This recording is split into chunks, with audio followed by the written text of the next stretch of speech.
ಅನುಭವನ ಹೇಳ್ತಾ ಇದ್ದೀನಿ. ಅವರು ಅನಿವಾರ್ಯ ಕಾರಣಗಳಿಂದ ಇವತ್ತು ಇಲ್ಲಿ ಬರೋಕ್ಕಾಗಿಲ್ಲ. ಬರಬೇಕು ಅಂತಿದ್ರು, ಬರೋಕ್ಕಾಗಿಲ್ಲ. ನನ್ನ ತಂಗಿ ಮೀನಾಕ್ಷಿ ಅಂತ ಹೇಳ್ಬಿಟ್ಟು ಬೆಂಗಳೂರಲ್ಲಿದ್ದಾರೆ.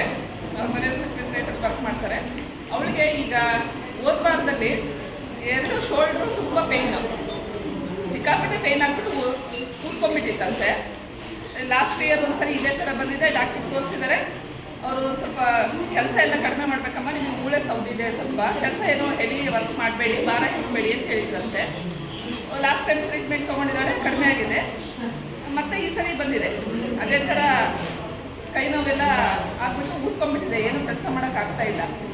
ಆಮೇಲೆ ಅವಳಿಗೆ ಡಾಕ್ಟ್ರ್ ಹತ್ರ ಹೋಗಿ ಸರಿ ಹೋಗಿಲ್ಲ, ಈ ಸರಿ ನೋಡೋಣ ಧ್ಯಾನ ಮಾಡೋಣ ಅಂತ ಹೇಳ್ಬಿಟ್ಟು ಇಲ್ಲಿ ಬಂದು ಹೋಗಿದ್ದು. ಮೊನ್ನೆ ಒಂದು ವಾರ ನಮ್ಮ ಮನೇಲಿದ್ದು ಇಲ್ಲಿ ಧ್ಯಾನ ಕೇಂದ್ರಕ್ಕೆಲ್ಲ ಬಂದು ಹೋಗಿತ್ತು.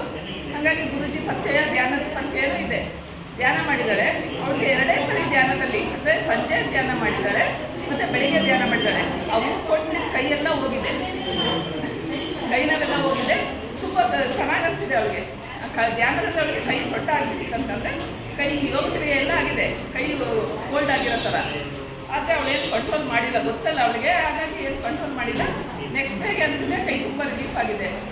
ಹೇಳ್ತಾ ಇದ್ದು, ತುಂಬ ಬಟ್ಟೆ ಚಾಲಿಸಿದೆ, ಎಲ್ಲ ಕೆಲಸ ಮಾಡಿದೆ, ಆದರೂ ಏನೂ ನೋವು ಬಂದಿಲ್ಲ ಅಂತ ಹೇಳ್ಬಿಟ್ಟು ಈಗ ಗುರು ಪೂರ್ಣಿಮಾ ಕಾರ್ಯಕ್ರಮಕ್ಕೆ ಬರ್ತೀನಿ ಅಂತ ಹೇಳ್ಬಿಟ್ಟು ನನ್ನ ಡಾಕ್ಟ್ರ್ ಹತ್ರ ಹೋಗಿದ್ರೆ ಸ್ಕ್ಯಾನಿಂಗಿಗೆ ಸುಮಾರು ದುಡ್ಡು ಖರ್ಚು ಮಾಡಬೇಕಾಗಿತ್ತು ಅಂತ 5,000 ರೂಪಾಯಿ ಗುರುದೇವ್ಗೆ ಗುರು ಪೂರ್ಣಿಮಾಕ್ಕೆ ಅಮೌಂಟ್ ಹಾಕ್ಬಿಟ್ಟು ಬರ್ತೀನಿ ಅಂದಿದ್ದು.